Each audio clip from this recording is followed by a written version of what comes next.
Netizen morning dan night call yang terkasih, COVID-19 masih ada dan kita harus tetap menjaga protokol kesehatan. Natal sudah dekat, saatnya kita saling berkirim ucapan selamat. Morning dan night call menerima kiriman video Anda atau foto ucapan selamat Anda. Kirimkan kepada kami, sertakan bukti transfer ke rekening Majelis Sinode GPIB dan akan kami tayangkan. Ucapan Anda akan kami tayangkan 2 kali, 1 kali pada morning call dan 1 kali pada night call di tanggal yang sama. Ayo, buat videonya, bikin fotonya, dan kirimkan. The weary world rejoices from yonder praise. A new and golden Kami tunggu ya. fall.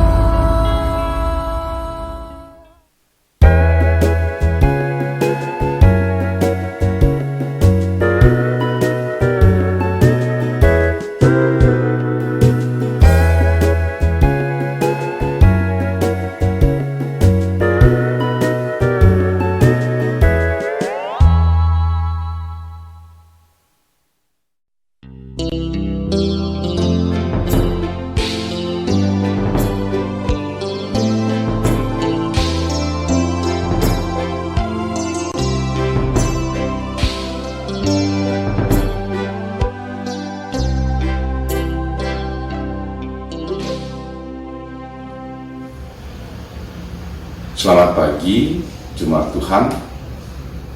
Pada pagi ini kita akan masuk dalam program podcast Call Morning dan bacaan firman Tuhan yang akan terambil di dalam Filemon pasal 1 ayat 17 sampai dengan ayatnya yang ke-20. Ayatnya ke-20. Saya Pendeta James melayani di Jemaat GPIB Kasih Setia Ciledug sebagai Ketua Majelis Jemaat. Sebelum kita masuk di dalam pemberitaan firman, mari kita satu di dalam doa memohon bimbingan Roh Kudus. Mari kita berdoa. Terpujilah Engkau ya Tuhan Allah yang kami kenal dan sapa Dikau di dalam nama Bapa, Anak, dan Roh Kudus. Ketika pagi hari ini kami menghampiri kehadapan hadirat-Mu yang kudus, karena kami percaya bahwa semalam Tuhan telah memimpin menuntun kami, sehingga pada pagi ini kami dimampukan untuk kami bisa beraktivitas sesuai seturut kehendak-Mu. Oleh karena itu, hari ini kami mau landaskan di dalam nama Tuhan Yesus Kristus melalui pembacaan Alkitab. Biarlah kiranya kuasa Roh-Mu yang kudus menguasai kami, sehingga melalui firman-Mu ini kami dimampukan melakukannya untuk kemuliaan Tuhan. Berfirmanlah kepada kami ya Bapa Sorgawi, karena kami anak-anak-Mu sedia mendengar. Amin. Baiklah jemaat Tuhan, pembacaan firman Tuhan pada pagi ini terambil dari Filemon pasal yang pertama ayat 17 sampai dengan 20 yang menyatakan sebagai berikut. Kalau engkau menganggap aku temanmu seiman, terimalah dia seperti aku sendiri. Dan kalau dia sudah merugikan engkau ataupun berhutang padamu, tanggungkanlah semuanya itu kepadaku. Aku Paulus menjaminnya dengan tulisan tanganku sendiri. Aku akan membayarnya, agar jangan kukatakan, tanggungkanlah semuanya itu kepadamu, karena engkau berhutang padaku, yaitu dirimu sendiri. Ya saudaraku, semoga engkau berguna bagiku di dalam Tuhan.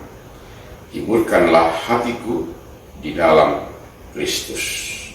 Sedemikian jauh pembacaan firman Tuhan yang berbahagia ketika kita melakukan kehendak Tuhan dalam hidup kita dari hari lepas hari. Maranatha. Jemaat Tuhan berbicara perbudakan. itu sudah terjadi jauh sebelum di dalam dunia perjanjian lama, bahkan sampai di gereja jemaat mula-mula.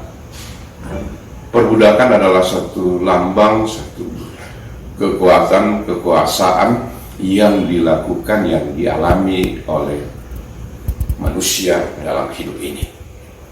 Dan perbudakan ini adalah memang betul-betul sesuatu yang sangat-sangat membawakan kepada orang yang diperbudak menjadi orang yang tidak mempunyai hak apapun. Oleh karena itu, seorang budak, dia mau bekerja dengan baik, dia mau bekerja dengan maksimal, dia mau bekerja yang terbaik sekalipun, itu hal yang biasa. Hal yang luar biasa adalah ketika seorang budak, ketika mereka melakukan kesalahan-kesalahan, mereka melakukan pekerjaan yang tidak benar, bahkan ketika mereka merugikan santuan, yaitu pencurian. Nah, jika hal itu terjadi, maka saudara-saudara, mereka akan mengalami penderitaan yang berkepanjangan. Oleh karena itu, banyak para budak ketika melakukan kesalahan, kekeliruan, maka mereka melarikan diri. Tapi saudara-saudara, sampai di mana mereka mau melarikan diri? Pasti mereka ditemukan. Dan secara hukum, maka kita katakan santuan memiliki hak yang mutlak. Oleh karena itu, peristiwa perbudakan inilah yang mengingatkan Paulus kepada temannya, yaitu Filemon, agar supaya ketika ia mengalami peristiwa di mana Onesimus, seorang budak yang membuat kesalahan, mencuri, bahkan dia melarikan diri, agar supaya dia diampuni. Dan yang menjadi jaminan adalah Paulus yang akan membayarnya. Nah, bertolak dari perikop ini, saudara-saudara yang seiman, maka di sini banyak kita perlu belajar bersama-sama bahwa pada hakikatnya perbudakan itu adalah cerminan atau bayangan kita selaku manusia yang telah jatuh di dalam dosa. Ketika manusia jatuh di dalam dosa, ia terbelenggu, terikat oleh rantai perbudakan itu sendiri. Sehingga melalui perbudakan dosa itulah, maka manusia tidak mampu berbuat apa-apa. Sebaik apapun yang dia buat, dia lakukan. Baik ibadah-ibadah ritual yang dia lakukan, maupun ibadah-ibadah aktual, hubungan dengan sesama manusia yang menurutnya yang terbaik, yang akhirnya akan membawa keselamatan, maka itu tidak akan menjamin keselamatan pada dirinya. Oleh karena itu, apa yang dilakukan oleh Tuhan Yesus, bahwa ketika ia lahir dan mati di atas kayu salib dan bangkit dari antara orang mati, maka peristiwa itulah yang membawa manusia menuju kepada anugerah keselamatan. Nah, bertolak dari peristiwa inilah, mari kita bersama-sama kita menghayati di dalam masa-masa Minggu Adventus ketiga ini, di mana di dalamnya kita dituntut untuk mempersiapkan hati dan pikiran kita. Yang kedua, kita diminta untuk mempersiapkan juga bagaimana kelahiran yang sudah ada oleh Yesus Kristus itu benar-benar bertumbuh di dalam hati dan pikiran kita selaku orang beriman. Nah, oleh karena itu, untuk mau mencapai akan hal-hal seperti itu, kita perlu merasakan, kita perlu mengakui, menghayati bahwa pada mulanya, pada awalnya, kita adalah budak-budak, dan hanya oleh kasih karunia maka kita dibebaskan. Kita juga telah terlepas dari belenggu rantai akan dosa tadi. Nah, oleh karena itu, mari kita sama-sama kita menghayati bahwa apa yang Tuhan sudah persiapkan dan Tuhan sudah berbuat melalui kelahiran Tuhan Yesus Kristus, maka itulah bagian Ia yang sudah menjamin, dan jaminannya adalah Allah itu di dalam Kristus Tuhan kita.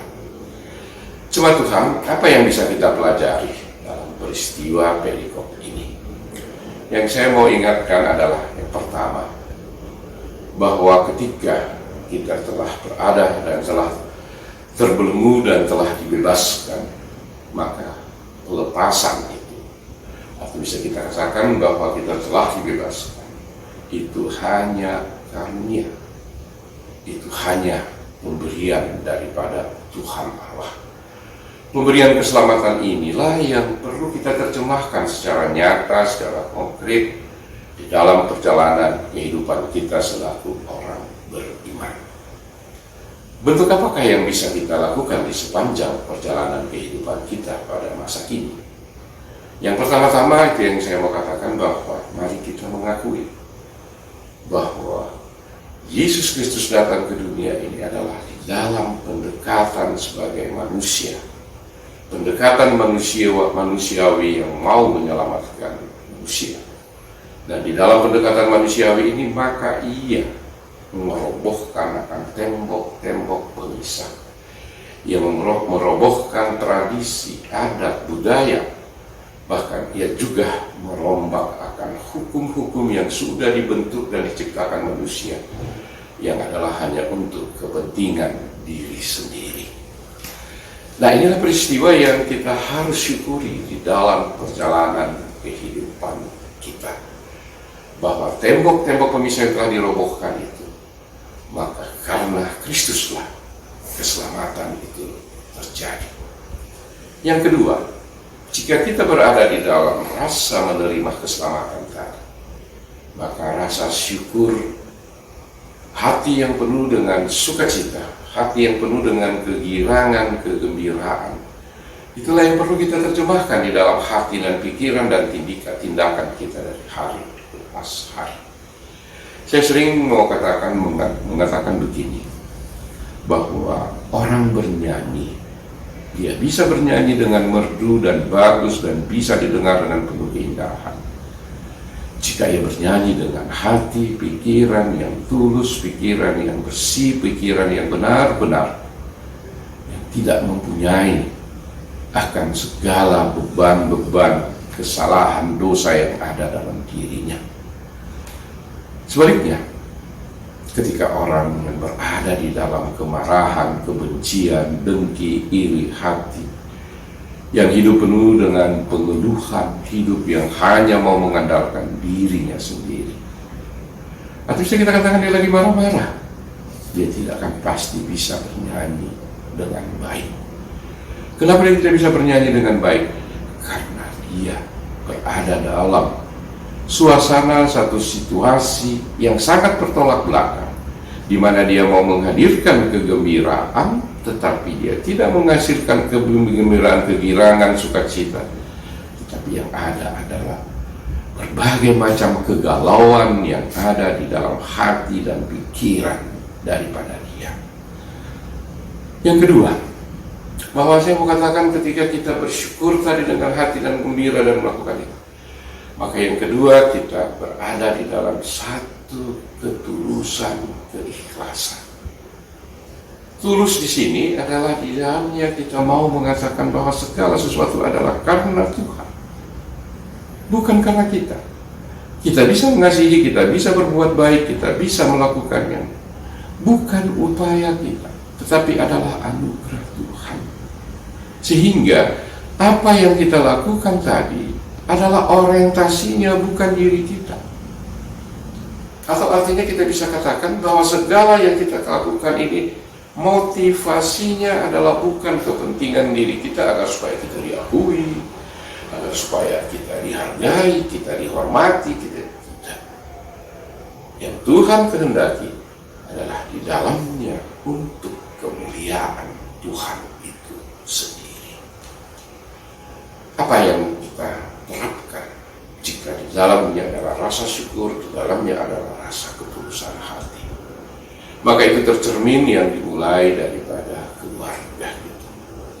Jika di dalam kehidupan berkeluarga kita penuh dengan sukacita dan damai sejahtera, penuh dengan kegirangan, penuh dengan kegembiraan, maka semua masalah yang kita hadapi adalah hanya satu bagian-bagian yang mengajak kepada kita untuk kita lebih meningkat lagi, dekat kepada Tuhan. Begitu juga di tengah-tengah usaha, pekerjaan, di tengah-tengah kita bermasyarakat, di tengah-tengah kita bertetangga. Jika kita menghadirkan akan kasih karunia Allah dan damai sejahtera, maka di dalamnya akan menghasilkan hidup yang penuh saling bertoleransi, hidup yang saling menghargai, mengakui. Saya mau katakan kita bisa dihargai, kita bisa diakui jika itu kita memulainya tanpa motivasi apapun. Walaupun kita berada dalam suasana suka maupun duka, walaupun orang yang menerima dan menolak, maka jadikanlah semua itu adalah bagian-bagian untuk kita menata hidup kita yang lebih baik. Karena itu, jemaat yang Tuhan kasihi, memang benar dan sulit, tapi dalam tingkat kesulitan itu bisa terjadi karena Allah sendiri. Apa yang Paulus kehendaki kepada Filemon, maka itulah juga menjadi bagian kita pada masa kini. Jangan khawatir, jangan takut, karena Tuhanlah yang memberi kekuatan dan kemampuan. Tuhan memberkati saudara-saudara. Amin. Mari kita satu di dalam doa. Terima kasih ya Tuhan Yesus, ketika pada pagi ini kami sudah menghayati perjumpaan kami dengan Tuhan melalui program Morning Call yang di dalamnya kami diajak untuk bersekutu melalui firman-Mu. Apa yang diinginkan oleh Paulus yang terjadi kepada sahabat temannya Filemon, maka itu juga menjadi keinginan Tuhan dalam kehidupan kami pada masa kini. Oleh karena itu, sempurnakan perlindungan kami, mampukan kami pribadi lepas pribadi untuk melakukannya dengan penuh sukacita, penuh dengan ketulusan, hanya untuk menghormat dan kemuliaan Tuhan. Tuhan memberkati kami semua. Kami menyerahkan pada hari ini ke dalam tangan pengasihan Tuhan. Mampukan kami pribadi lepas pribadi untuk kami mampu mengambil keputusan yang tepat, sehingga di dalam perjalanan kehidupan sehari ini kami memang benar-benar mengandalkan Tuhan. Ajarkan kami untuk kami mampu memahami kehendak Tuhan. Ajarkan kami untuk kami mampu mendengar akan peringatan-peringatan Tuhan. Ajarkan kami untuk kami mampu membaca fenomena peristiwa lepas peristiwa pada hari ini, sehingga di dalam kami mengambil keputusan yang tepat itu, kami benar-benar hanya mengandalkan Tuhan. Kami menyerahkan akan seluruh keberadaan kehidupan kami, keluarga, rumah tangga kami. Kami juga menyerahkan seluruh pekerjaan, tugas tanggung jawab kami, pelayanan kami. Biarlah kiranya Tuhan menyertai dan memberkati. Kami juga mau berdoa untuk gereja. Tuhan juga mau memampukan akan gereja penuh dengan sukacita, terus teristimewa gereja Protestan Indonesia bagian Barat dan jemaat-jemaat di mana kami berada. Kiranya ya Bapa Surgawi, Tuhan senantiasa memberikan yang terbaik untuk gereja Tuhan. Mampukan kami untuk kami melayani penuh dengan sukacita dan damai sejahtera Tuhan, penuh dengan ketulusan, bahkan mengandalkan Tuhan secara totalitas di dalam seluruh keberadaan hidup ini. Inilah permohonan kami yang kami hanya alaskan di dalam nama Tuhan Yesus Kristus Juru Selamat penebus hidup kami. Terpujilah Engkau kekal selama-lamanya. Amin. Tuhan memberkati kita semua. Terpujilah Kristus. Maranatha.